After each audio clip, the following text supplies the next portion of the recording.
It's that time. It's time to shine, actually. And our experts today here at WSA-TV are going to show you how to uplift yourself, build your business with the right elements that bring you peace of mind, as well as success in your business so that you can shine confidently. So let's go say hi to our experts today.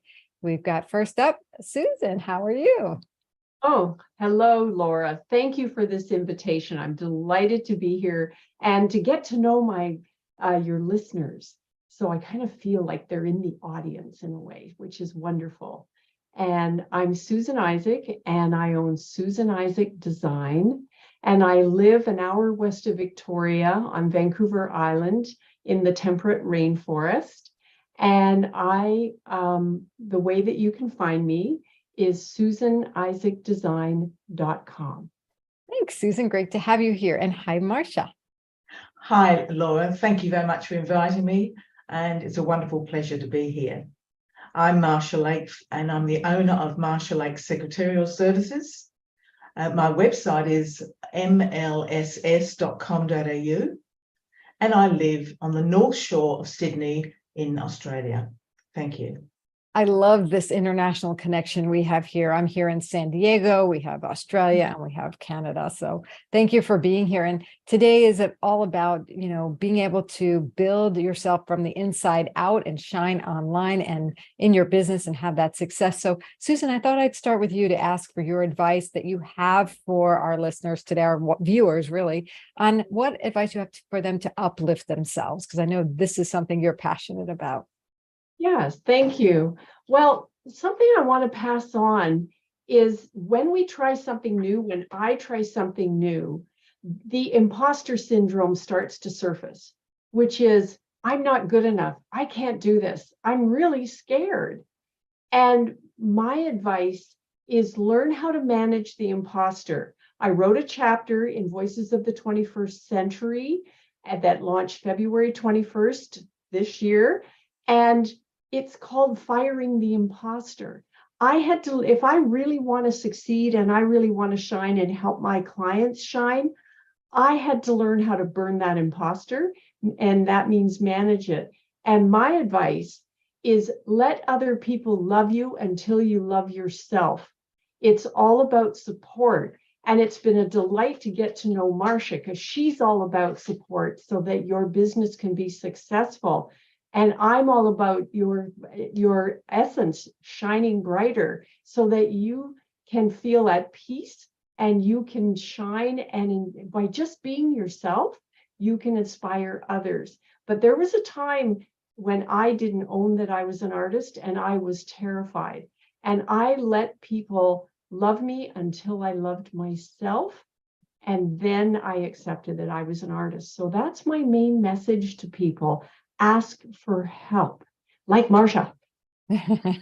I love this advice about, if you're not in the place of loving yourself yet, just receiving love. It's so powerful. It's so transformative. It allows you to understand what it is to love yourself when you can receive another's love from you. So, wow, how rich, because you can't really do much if you're too mired in your own struggle. And so, Marsha, I wanted you to add to this. Once somebody is receiving that love, once they're ready to, tackle getting to the next step with their business, what advice do you have for our viewers to build their business confidently? I think the most important thing, especially when you're starting out a business, but even when you've been in business for a number of years, like I've been for 41 years, very important to have a great accountant and bookkeeper and a solicitor to back you up at all times. But also, most importantly, a network of like-minded businesses that you can call upon and keep in contact with regularly for advice and collaboration or assistance, because it's pretty lonely up there at the top, especially decisions that you have to make in your business which you cannot work out for yourself. The second point is work with clients that you feel comfortable with and keep in contact with them regularly via telephone, email, newsletters. And in turn, you'll gain trust and they will recommend you to their network. And I've been very fortunate to have gained a multitude of recommendations over the years. Oh my gosh. You know, what you're saying is building a community is really what you're talking about. Your power team and community between those who support you in making good decisions, those who support you professionally, and even those clients who are supporting you. It's a holistic. And if you've done what Susan said to really receive love, that's a way to receive love, is like to let your clients support you back as you supported them. It becomes this natural mechanism for building your business confidently. So this is just a really juicy a bunch of tips that both of you have given us to shine and let us shine from the inside out and do it. So I want to learn a little bit more about each of you. So Susan, could you tell us a little bit, like, who do you work with and what do you love doing? I work with women who want to shine brighter, who want to just be themselves, like you were saying, Laura. It's so important. And there's no difference between being yourself in your business or your personal life. Just stop that. Just stop it. And just be yourself all the time. And I do that actually through the lens of fused glass. I'm an artist and a designer. And that's how I see design. So what I do is I create one-of-a-kind pendants. I have one on my neck, which this one's called Volcanic Lust. Don't you love that name? And I didn't name this. I put my pieces on social media, and I asked people to name my pieces. So it's all about the people you meet along the way, don't you think? That's why I get up in the morning and I work with glass and I work with fabric and design. It's because of the people I'm going to meet along the way. It's not about the destination. This being an entrepreneur is about the journey inside myself to deal with my fears, and the journey of getting to know and collaborate with other people. As Marsha said so well, with her 40 years, this has really served her well, and she's social proof of this. I haven't been in business that long. I was in a previous profession, for example. So I also take glass because it has a richness and a depth to it. And then I work with a design lab in Montreal, and I translate my one-of-a-kind designs into fabric. I'm wearing a scarf, and what you're looking at, the silk modal in this case, you're actually looking at glass. So I've been able to bring that one-of-a-kind beauty and richness so that a woman can shine brighter. And here's how I sell my work. If you don't resonate with a piece, walk away. Wait until it's something that is speaking to your personality, the energy's coming off the piece and off the design, and it delights you. And that is part of eco-sustainability. Especially as we age, we get rid of things as we age. But if you have something that speaks to your essence, then that becomes a timeless piece and not a fashion purchase that you're just going to put in the closet 6 months later. So that's that's sort of how I use my art in the personal growth world. That's very rich. And I love the description of how you use your art. And I know you've helped some people. How has it impacted? Tell us a story. The way another piece of advice, and something I've learned very strongly, is why do you get up? What's your passion? And just express yourself fully. And I've often heard the comment, well, you need to have a big impact in the world. Well, I would advise you, just show up and be passionate. And what happened for me, just going about my business, making my pendants and so on, one of my customers, she emailed me and she said she gave one of my smaller pieces, because I make butterfly pendants and little bits of butterfly bling. She gifted it to the president of the Lithuania University. This happened shortly after the Ukraine war began last February. And all of a sudden, she found that the Ukrainian students she had at the university were homeless. They couldn't go home. So she had to find a way to house them and keep them safe and increase morale. And what happened is that she sent a piece from my Hope collection, and it had a particular name that was meaningful to my customer, and she felt to the woman she was gifting it to. And she emailed me and said, "Thank you for providing a one-of-a-kind piece that I can gift with love and support." And that just, that hope and friendship in difficult times just reminded me, Susan, don't think about how people are going to feel and experience what I create. Just stay close to my heart, close to who I am, and the impact will come back to me and to others. So that's my advice. Don't think out there. Yeah, and it speaks exactly to what your first advice was to receive love. You give pieces that give love and allow people to receive it. So beautiful. I love that, how you can do that with your art. And Marsha, I'd like to learn a little bit more about you and who do you work with and how do you help them? Okay, firstly, I'd just like to say, Susan, I absolutely love what you do. Your passion is infectious. I love it. Thank you so much. It's lovely. My passion is working with time-poor small business owners to confidently produce presentations and administrative tasks, which allows our clients the flexibility to work on other specific areas of their business, knowing that the work we present for them is of the highest caliber of professionalism. Beautiful. So do you have a story about how you helped a particular client? Absolutely. I've got many clients and I've got many stories, but one in particular, a client I worked with for 11 years. He worked from a home office with 6 consultants. First of all, he didn't know how to use a computer, so I trained him on using a computer and other administrative tasks.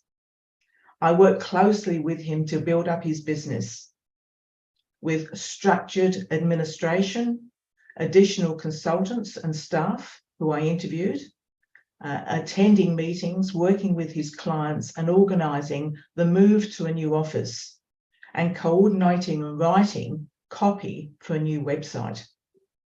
The company built up to 100 consultants around Australia under my administration, and it became the biggest building consultancy company in Australia. That's wonderful. And what I'm taking away from that story is that if you have a brilliant idea for a business or you're struggling in your business and you know it's so valuable, the missing link might be that structure and administration and someone you can delegate to who's competent and exceptional at what they do. Would you agree? Absolutely. Yes, Yeah. absolutely not. Thank you. Oh, wow. What a team. We have the heart and art that's making a difference, and then someone who actually can do some of those tasks that may be a blind spot for people or a block for people. And so together, yeah, like Susan, I see you pointing at yourself. That's great. And what a beautiful way to build your business, to work in your strengths and to have resources at hand that can help you receive more love so that you can go out and get the help you need, right? Awesome. So this is what we do here at Women Speakers Association. We bring you these experts and we share their wonderful services and heart with you. And I would like to know from each of you, what is the value that Women Speakers Association has been for you, Susan? I think the most important thing for me, and as I said earlier, it's the people you meet along the way that make the journey worthwhile.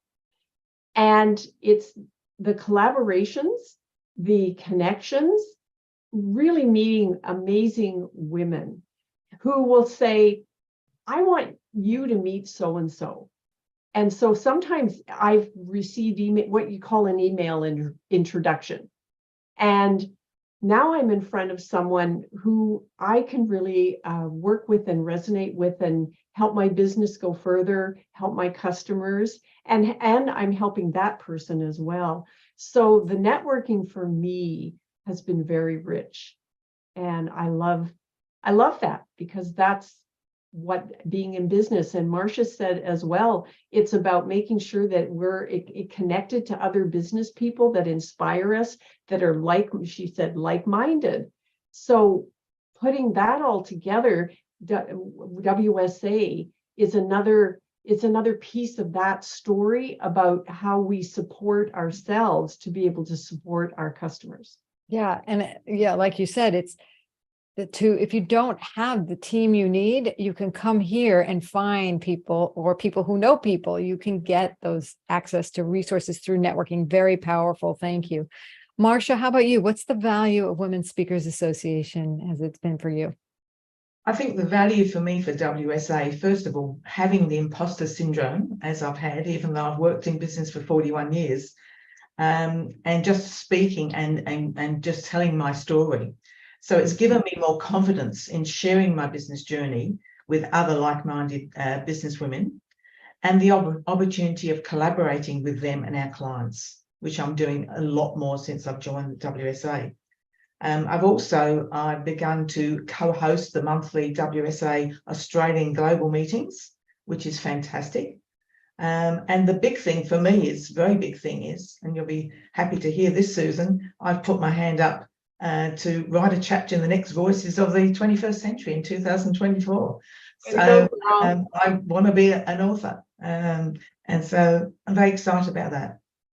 Yay, we're very excited for you. This is wonderful. So for those of you who don't know, Voices of the 21st Century is an annual collaborative book that women can come together and write a chapter in, and you can go to voicesofthe21stcentury.com to learn more and to have a introductory conversation about it to see if it's for you. And good on you, Marsha, for taking that on, because as Susan will tell you, it's a transformative journey that can bring you a lot of visibility and a business, actually. So, and I'm so excited, Marsha, that you are co-hosting those networking meetings in Australia. So we have, and anybody can go to them, but they are timed well for your part of the world. So thank you for co-hosting those. And ladies, you are extraordinary. You have really helped to uplift our community here and to help support them in building their businesses confidently and, you know, really letting their souls shine here